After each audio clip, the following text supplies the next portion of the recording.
Yeah. So I think you only jumped it the once, though, didn't you?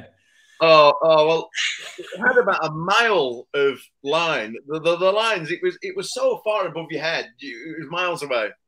And he just said, do not take this beyond a 3-second delay because it will snap you in half. I went, oh my God. So we jumped down. I literally just dumped it as soon as I could, and it opened, and it was great. But if you let it go onto full drive, the nose just collapsed. I thought, no. So I just flew it all the way in on half brakes. The only problem there was I didn't have anything to stall it with when I came into land, so I just proper ploughed into the ground with Lloydie pissing his sides. I remember you jumping that. I do. I remember you just shook your head and said never again or something. I can't remember. Oh, no. But it was a long time ago. Did you ever do a Mr. Bill? I think with Quasi. Well, I don't know how that works, but I was the guy with the canopy and he jumped off me. So right. You managed to do it though. Oh, were you talking about a Mr. Bill? Yeah, I tried it several times and I only successfully managed it once, and that was with Tony Massey. Tony Massey. He was the we had to static line him pretty much off the plane. Yeah. Someone had to go because he went off, and even then it was touch and go whether we made it, but we just about managed to hang on. Yeah, well, I did a successful one with Helen Prowse up at Cork. I was hanging on, and what happened, I was flying around. She wanted to hold me by my ankles, face down and just do a swallow dive. And we didn't do it. I got fed up of hanging on. But what happened was I pulled a reserve handle out. I said, shit, Helen, I pulled your reserve handle out. But, I was flying around and then we got to about 3,000 feet and I fell off. And someone came up to me after. There was loads of spectators there. They thought I'd fell out my canopy or something, They're all shocked. But it was fun. I enjoyed it. That a thing to do. I mean, the first few tries we did it, we just got torn apart like a steam train because we'd gone off and then dumped, and that was too late. Picked up far too much inertia, no chance. What about you, Terry? Have you ever managed to do one of them? Never did a Mr. Bill. No, never. Did a few. I did a few other things. I flew a few about 5 wheels out the door. Have you ever done them? I tried that. It sounds fun, but but ours fell apart. Yeah. Yeah.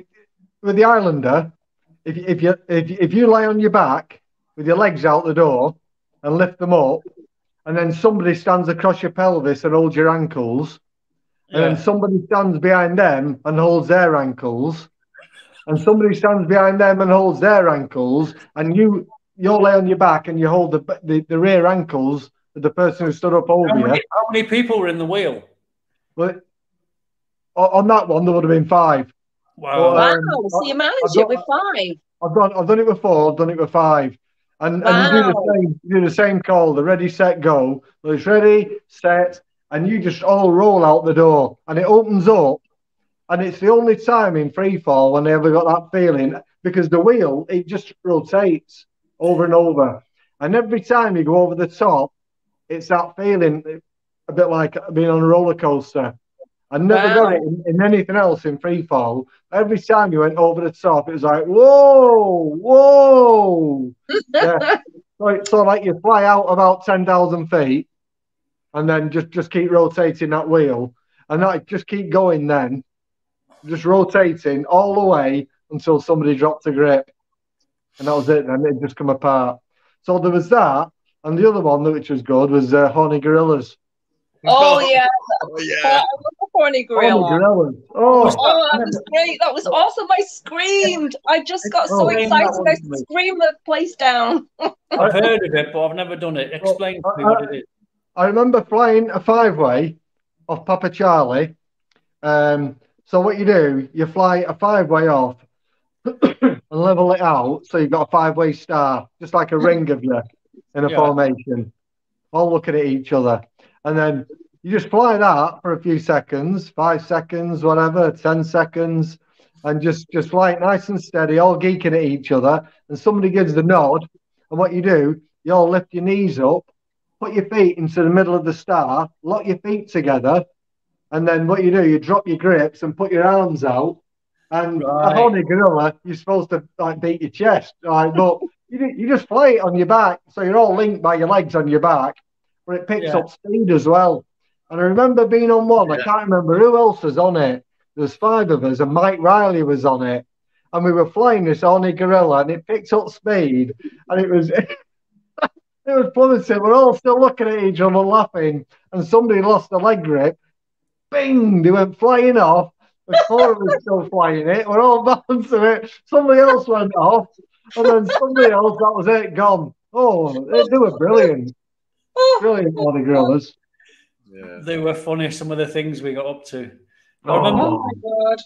How did we actually survive? I don't know, but we didn't do crazy. We did some silly things, but we didn't do anything. I mean, I've seen, if you go on the internet now and Google skydiving, people have jumped out without the parachute That's stupid. and just a strap and with a hook on it, you know. And the other guys come in and connected the hook, and you think That's crazy. That's just Oh. Lewis. And another one just threw his kit out first and dived out after it. Oh, it's You madness, think, isn't it? oh, that is just pure stupidity. I'd never Yeah. even consider doing that, you know. No. You know when you said earlier, Bob, about pushing the limits. I mean, when you're on the ground, you can have a bit of common sense about pushing the limits and all that. But when you're up there and you're doing what you're doing, the adrenaline just takes over. You do push the limit. You do. It does. You I think mean- you're invincible. Yeah, you get that, don't you? And then for us, pushing the limit, kind of like there's always that buzz about you're not allowed to do that because that's illegal. All right, yeah, thank you for letting me know. I'll have a go at that then, shall I? As soon as you know you can't do it, then you want to do it, don't you? And the only thing that came about that was manageable with the risk was base jumping.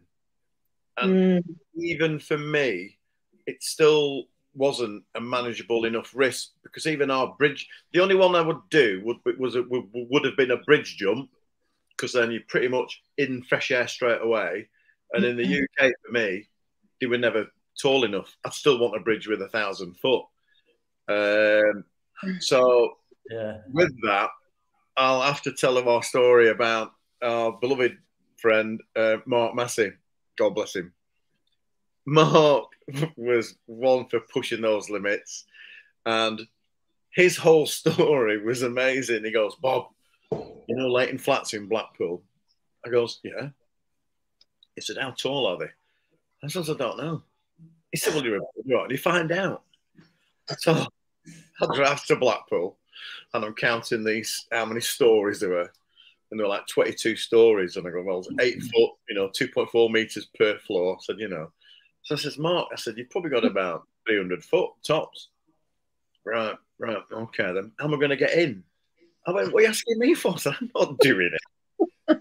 So he comes up with this cunning plan that Mark and his wife, Lily, were going to be undercover newspaper reporters building a story about living life in a high-rise block of flats.